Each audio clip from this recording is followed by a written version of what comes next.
heroes acting out there on a silver screen. Come grab a seat, the popcorn is on me. Camera speed. Sound production, take one. Hello, welcome to Meet Me at the Movies. Noel T. Manning II here, hanging out with Thomas Manning, talking cinema. And if you've watched this show previously, you know that we don't only review films. That's not the only thing we do. We also bring you filmmakers, the people behind the scenes. And Thomas, we've got a guy whose name is not a name that you typically find in Kaiser, North Carolina, or even Bellwood. Phedon Papamichael is joining us, and tell us a little bit about this guy who we've had on the show before. Yeah. So you've interviewed him multiple times for some of his previous collaborations with James Mangold, but this is actually my first time getting to have a conversation with him. And he is the director of photography on the new Mangold film, A Complete Unknown, the Bob Dylan biopic starring Timothée Chalamet. And this is a movie you and I watched last week at the time that we're recording this, and we haven't stopped thinking about it for like a single second since we saw it. And we knew that if we had a chance to talk with Phedon, we had to take advantage of that. I'm so glad we did, because he's one of those guys, as you'll see in this discussion, that you can just ask him, pretty straightforward question, and he will find a way to speak about that in the most thoughtful and eloquent manner for a long time, and keep going, which we truly appreciate. We truly appreciate having people who are so passionate about their craft on here, and so this was just really a delight to have him here. Yeah, this is a long-form interview, and we actually had a post-interview after we wrapped as well, so we're going to bring you selections from this interview. We're going to try to bring you at least 20 minutes worth of it, and we are going to be posting the full raw interview as well on our YouTube channel, so we'll have that posted and listed below as well. So Thomas, let's go to our interview with Phedon Papamichael for the film A Complete Unknown. And we're just so thankful to have you joining us today. Thomas and I did get a chance to check out an early screening of A Complete Unknown, and we're just so thankful to be able to have you on the show to talk about your work in this. And we're thankful to have you back on Meet Me at the Movies. This is, I think, our third time having you on the show talking about various films. So thanks for being willing to do this first. And second, thank you for giving us such an amazing visual feast, as I like to call A Complete Unknown. Well, thank you. It's always a pleasure to see you guys. And we're very excited, and I'm particularly proud of this one, and I feel very blessed that I was able in my career to do a Johnny Cash movie and a Bob Dylan movie. Who gets to do that? So I guess now I got to do a Leonard Cohen movie, and then I'm complete with all the people I listened to when I was young. So, That's awesome. Well, I'm going to let Thomas dive in with the first question, and we're going to try to get in as many as we can with as much time as we have. So again, thanks for joining us. Thomas, go for it, buddy. Yeah, well, that's a great place for me to jump in, talking about your appreciation of Bob Dylan. And I know you were born in Greece, and then you spent some time in Germany, and then eventually made your way to New York City. And that was maybe in the early 80s that you made it over to NYC, about 20 years after this film was set. So I'm just curious for you, at what point in your life you discovered Dylan's music, and when that started speaking to you? Well, growing up in Germany, so I guess I was a teen in the late 70s, and although it sort of had moved past Dylan, but I guess should say I was fortunate, because my very, very best friend from high school, Sebastian, was absolutely obsessed with Dylan. So he really introduced me to it. I mean, to the degree where he was always walking around his apartment with the harmonica rig and the guitar and just playing. And every time we went on a road trip, he only had Dylan. He actually liked Cash also, but I found out later. But he only had really Dylan cassettes. We'd drive all the way to the south of Italy from Munich, and so I got to be really very much exposed to it and loved it, and it was very meaningful. Later, my first marriage, he played "Stay Further Young." I remember him coming in Greece under these olive trees and playing that, and I was crying, and so I have a strong emotional connection to Dylan, and and Germany kind of was. I was 5 to 10 years behind. Like if Dylan was, let's say, big in the late '60s, he was kind of still at the height of popularity in Germany, like mid '70s for the freewheeling, and so we were always a little bit behind America, following like the trends. There was a little of a delay factor, but then moving to New York in '83, and then for some reason, all my friends ended up also with, I don't think I've a friend that's not like a Dylan fan and a Leonard Cohen fan, and it's just the kind of people you end up hanging out with, and so it was really great. So I knew a lot about Bob, obviously, but when I got the script and when Mangold, first started talking about it, which was like over 5 years ago, it was actually before Indy. Then COVID happened, and then it was like difficult to make this movie, and like New York and the clubs, and we did this tiny little film in between that dragged out for a little bit called Indiana Jones. Uh, so uh, you know, it's been a long journey to get to start it, but I think it's in the end it all timed out for the best. And Timmy Figata, I heard him recently say at a screening, like he was, because of COVID, he just got a lot of extra practice time being locked up, and he's really been at it for 5 years, and he really got just so good and better. And then, we were going to go in the summer of '23, and then there was the writer's strike looming over us. So, that gave him like more time, and also us, all, all the other creative crew, production designer, we had scouted it in '23, and then we had time to sit on all of it, the locations. We knew we had to shoot in Jersey, and we could just process. It's not like you're officially prepping and you're not really on, but it's nice to be able to regurgitate and sit on the material for another 3-4 months, and just really, before you dive into it, and just think about things, read the script again, look at your location pictures. So I think overall it really helped us to, also besides the fact that starting in '24 in the spring, we were able to take advantage of the change of seasons, because this movie takes place over 5 years, but we definitely wanted a little bit of an arc in terms of the palette. And when he first arrives from Minnesota, like played it moodier, winterly, so we were able to shoot like our McDougal Street, which was in Hoboken, but like before the trees started blooming, and then we're able to schedule the Newport concert scenes, which were summer, and later in the year we wrapped, I think, I'm not sure, like June, end of June or something. So it was nice. I mean, in the end, like basically in the end, it all worked out for the best and really served our story. And Timothy, just as you guys saw, it's like amazing, and really to a degree, of course, it was always planned that he sings, but it's pre-recorded.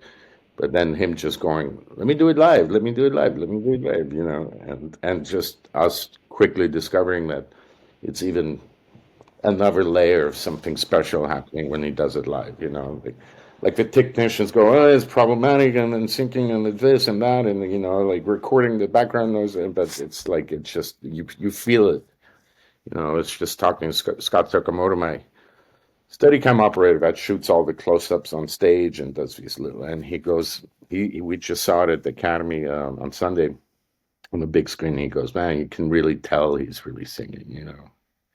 It's great, and a lot of scenes you can't do playback. I mean, when he's sitting in his apartment on his bed and in boxer shorts, and she goes, here, sing this, and picks up that sheet of and he starts singing Blowing in the Wind, and she comes over and she gets drawn into it and she starts joining in, and it's like you can't do that playback. Yeah. You can't really, and the emotional connection and all that, and singing like two heads right next to each other and that interaction. It's like you can't really go do that to a metronome. Yeah, the authenticity of that was just incredibly beautiful. And you're right, you could feel that human connection, as you mentioned, that human connection there.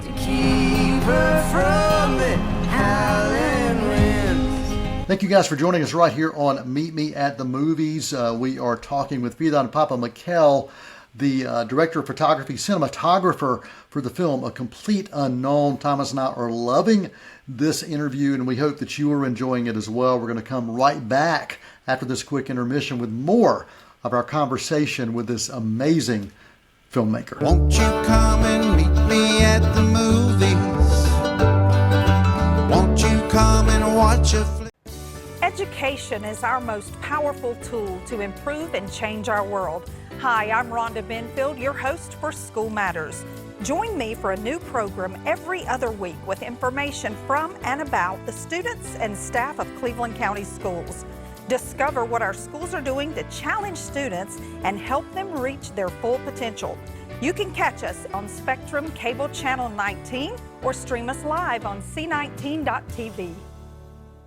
Hi, I'm Nikki Bliss Carroll, your host for Cleveland Connections, the show that explores what's happening at Cleveland Community College. Join us as we sit down with members of faculty and staff to discuss programs of study, upcoming events, and other exciting campus news. We'll have a new show for you each month on C19 TV, or you can stream us online at c19.tv. Tune in and connect with Cleveland Community College on Cleveland Connections.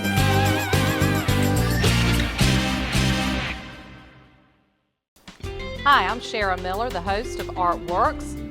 Each month we bring to you wonderful, talented artists from here in Cleveland County and the region. We have artists, we have potters, we have painters, we have musicians, we have actors. We just have wonderful artists that come to you and tell you about all that they're doing, their creativity, what inspires them. Join me here on Artworks each month on C19. You can also watch us online at c19.tv. Won't you come and meet me at the movies? Won't you come and watch a flick? Hi, and welcome back into Meet Me in the Movies. We are here talking about A Complete Unknown with cinematographer Phedon Papamichael. And we won't keep you here any further. We're just going to pitch it right on to the conversation and let you just enjoy everything that Phedon has to say about his work on this beautiful, beautiful film. Soon, 200 people in that room, and each one wants me to be somebody else. They should just let me be. Let you be what? Whatever it is they don't want me to be. You mentioned earlier about Walk the Line, and so you've worked with Mangold for so long now, and you mentioned Johnny Cash, and so I'd love for you to talk about, with Walk the Line, are there any specific lessons from that film, shooting a musical biopic, and or maybe techniques that you carried over, or were there some that you intentionally chose to do differently with this film? Initially we talked about maybe trying a different approach, maybe a little bit rougher than our, I don't want to say traditional, but Jim and I were very much into composition in the way we like. You can call it classic. Yeah, I don't really want to label it. It's just the way we like. We're both kind of come from still photography and painting, and but we did learn on Walk the Line that how to create the intimacy of being on, feeling for the audience like being on stage with a performer is by being physically up close and tying in, rotating and tying in. Although we're, close-ups, but we shoot with our anamorphic aspect ratio, and you always feel the environment, and just get really creating a sense of what it's like to be him or be literally standing right next to him, rather than being objective and shooting it from the audience perspective. So it's just, really having that energy. And the other, so that definitely we carried over, or let's say rediscovered really quickly, because also it's always driven and inspired by the performer. And although Joaquin Phoenix was Also incredibly high energy and sort of a loose cannon, and you never really knew what he's going to do, where he's going to go. He's going to back up from him, might walk over, kick the drums, come back. Timothy had also, that freedom and ability to, not have to hit marks, or, we also played the song. I mean, the other thing we definitely carried over is like we always played the song through. It's not really cut for coverage. We would actually play the song pretty much back to back, maybe 2-3 times. And so we did these long takes. Just kind of had to be fluid in terms of our coverage to roll with the punches, find the, and so we were talking to the operator, but it was so loud. And Scott Sakamoto is very amazing, instinctive Steadicam operator, and had also done Maestro and A Star Is Born, so he definitely has it in his DNA already to know when to move in, know when to wrap around, know when to pull out, know when to tilt down to guitar, and so a lot of it is really just being very reactive, and us being open to and just really enjoying and taking in and finding the little moments and then just being there for those. So a lot of that, like, less all shot listed, storyboarded. Of course we do that because you're supposed to do it, but ultimately, Jim and I mean, also with the more traditional dramatic scenes, I mean, we bring the actors into space, they're supposed to rehearse, but then Timothy's like scoping out the room, his apartment, or and then he sits over, on this armchair and gets up, and he does the next take rehearsal, like standing by the window, and then, and Jim we're talking about, and then he goes and sits on the bed and props himself up against the wall and picks up his guitar, and then he goes, I think I'm going to be here for this. So we're all very organic in terms of everyone discovering, and us, and Jim is really great about, not locking people into certain blocking, and then and then we're reactive when we make our shot list and decide, okay, well, he's going to be over here, is great, and then she's going to be over there in the kitchen making coffee. So then we figure out the shots really quickly, and we've done 7 movies together, so it's not like we're like, okay, I don't know now that he's there, what are we going to do? And we're pretty quick about that, and we're both really good understanding. I mean, obviously he's a director, but I'm very conscious of how a scene will probably cut, and so we're very much in sync with our language and our editorial pace and all that. So. And there are a lot of really iconic images from Dylan's career there in that 4 to 5 year period that you get to recreate. One that comes to mind is the album cover photo shoot for the Freewheelin' Bob Dylan.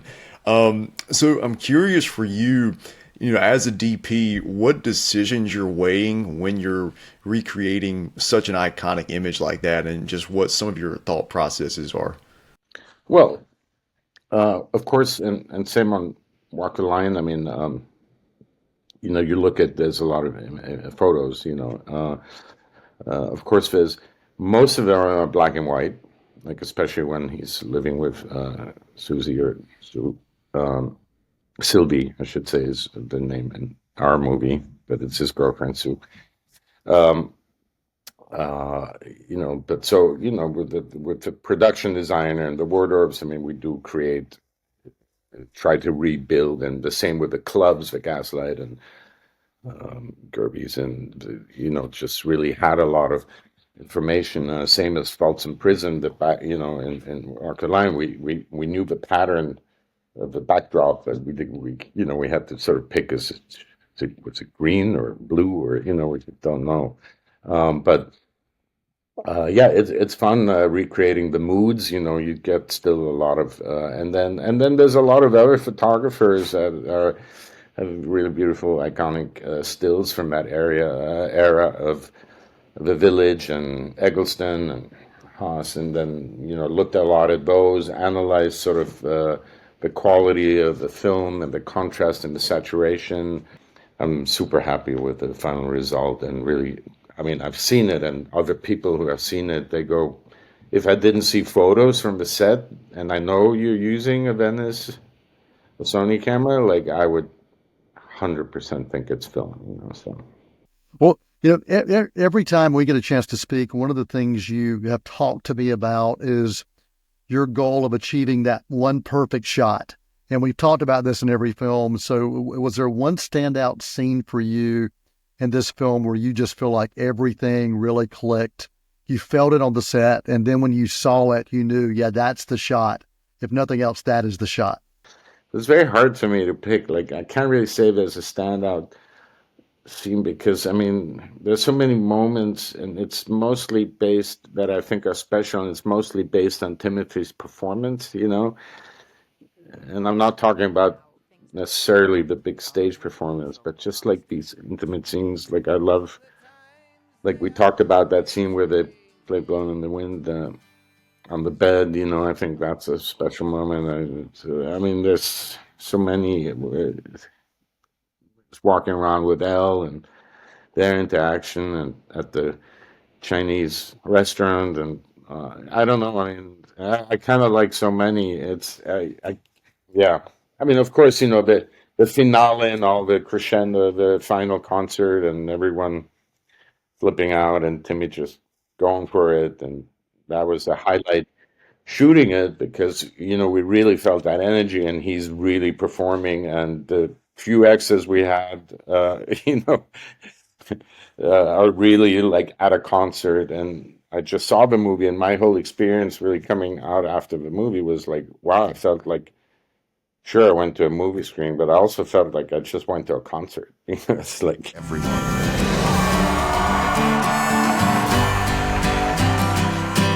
that feeling of being at a concert.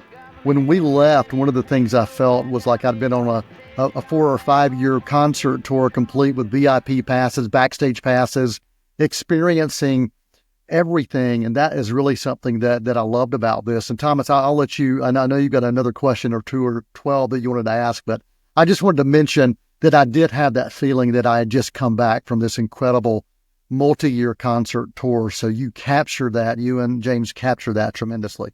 So what would you hope that people would take away from this film, from your standpoint, from a visual storyteller, about the music of Dylan, about the personality of Dylan, about even the time period? What would you hope that people would walk away with when they leave this film? Well, you know, when I was reading it, I always go, you know, we kind of know like a lot about Dylan, but like I wanted to see would there be things like his impressions arriving from Minnesota to New York, and what is triggering this young person's mind to come up with these extremely relevant lyrics that connect with this generation, but not just with the young, you know, but also with these traditionalists and the folk scene, and you know, but so his discovery and what makes him tick and what makes him sit there and watch it, you know, the shooting of Martin Luther King or JFK, and what makes him sit down and write on a napkin on you know, something that's the whole world will be able to quote, you know, for generations to come. So I think that's an interesting discovery of the journey. And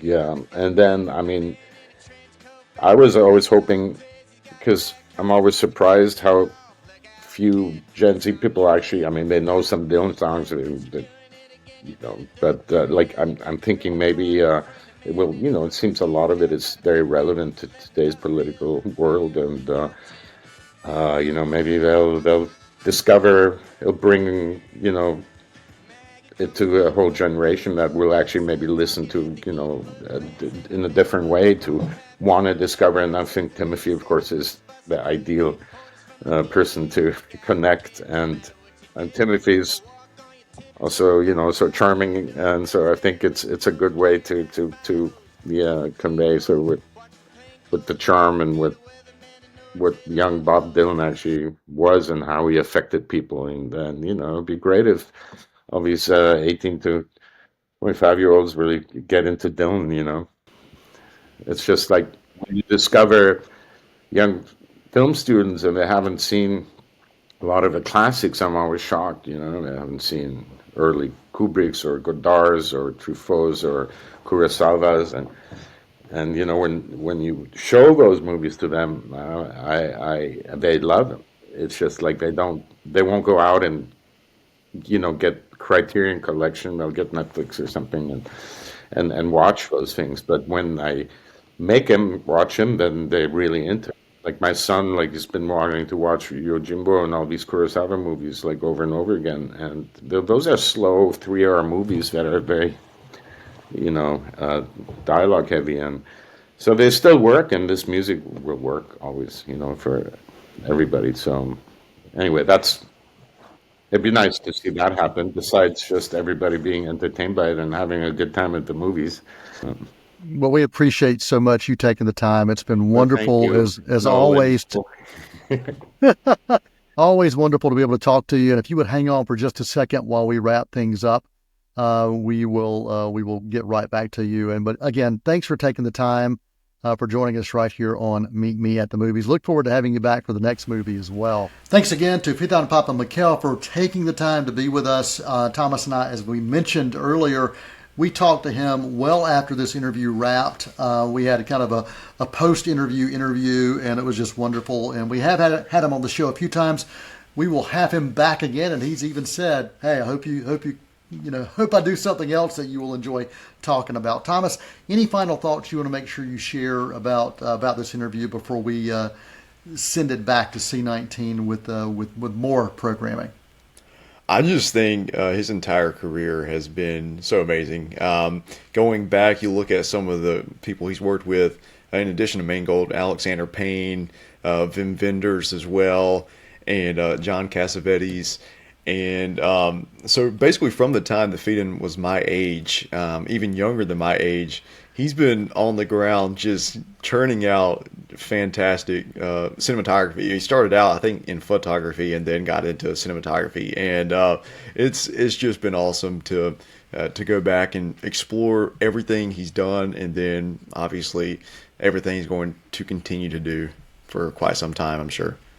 We appreciate you guys joining us right here on Meet Me at the Movies each week on C19 TV. And Thomas and I both encourage you to check out this film, A Complete Unknown. It is one of our favorites of 2024. It is a phenomenal film, and it will give you this sense of mystery, of wonder, and of just the power of music. So we encourage you to check that out.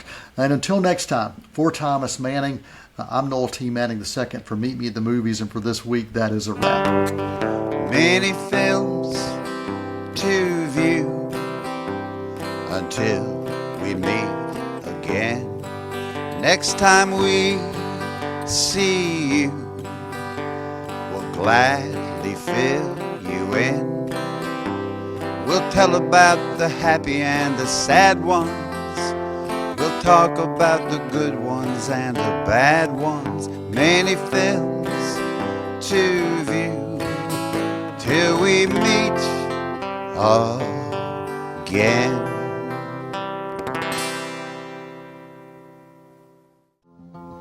Takes a Roxanne, gravel baby, make a solid road, make a solid road. Takes a good woman, mama, to satisfy my weary soul.